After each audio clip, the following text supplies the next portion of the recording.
அஸ்ஸலாமு அலைக்கும் வரஹ்மத்துல்லாஹி வபரகாத்துஹு. குடும்ப பராமரிப்பு.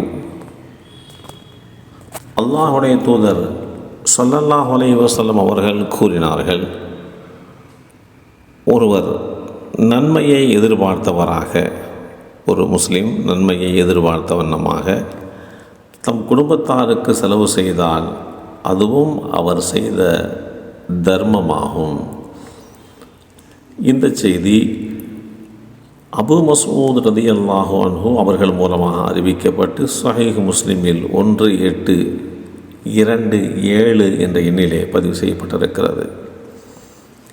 இஸ்லாம் குடும்பம் என்ற அமைப்பை உறுதியான அடித்தளங்களின் கீழ் அமைத்து தந்திருக்கின்றது. இஸ்லாம் ஏற்படுத்தி தரும் குடும்ப அமைப்பு நிலைத்து நின்று குடும்ப உறுப்பினர்களுக்கு நிலையான பாதுகாப்பை வழங்கும். இஸ்லாத்தின் குடும்ப வாழ்க்கையின் அடிப்படையாக அமைவது இரத்த பந்தங்களினால் ஏற்படுகின்ற பிணைப்பும் திருமணங்களின் மூலம் ஏற்படுகின்ற உறவுகளுமாகும். குடும்பம் என்பது ஒரு மனித கூட்டம் என்று சொல்லலாம், ஒரு சமூக கூட்டம் என்று சொல்லலாம். அதில் அங்கம் வகிக்கும் உறுப்பினர்கள் இரத்த பந்தம் அல்லது திருமண பந்தம் அல்லது பால்குடி பந்தம் இவைகளால் ஒன்றிணைக்கப்படுகின்றார்கள்.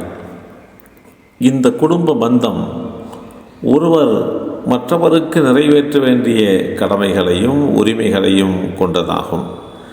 இந்த உரிமைகளும் கடமைகளும் மார்க்கத்தினால் ஏற்படுத்தப்பட்டு சட்டதிட்டங்கள் மூலமாக அமுல்படுத்தப்பட்டு குடும்பத்தில் அங்கம் வகிப்பவர்களால் கடைபிடிக்கப்பட்டும் வருகின்றன.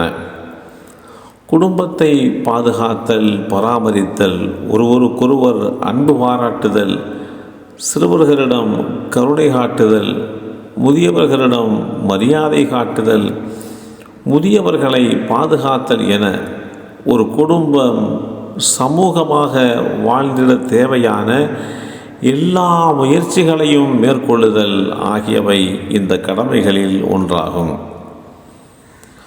குடும்ப வாழ்வை இஸ்லாம் உலகில் தோன்றிய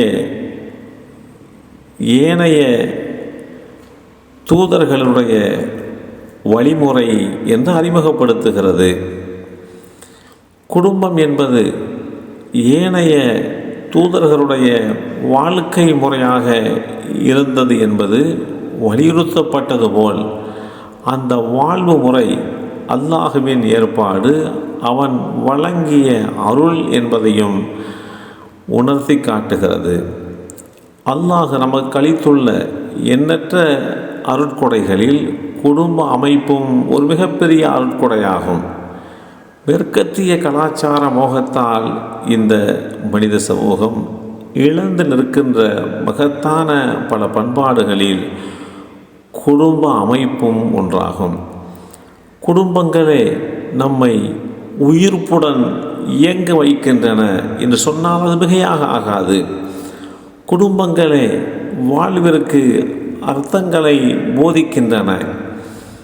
மனிதன் தொடர்ந்து இயங்குவதற்கு அடிப்படை ஆதாரமாக இருப்பது குடும்ப அமைப்புதான் என்ற தேடலையும் சாதனைகளையும் படைப்பதற்கு ஊக்க சக்தியாக இருப்பதும் அவைதான்.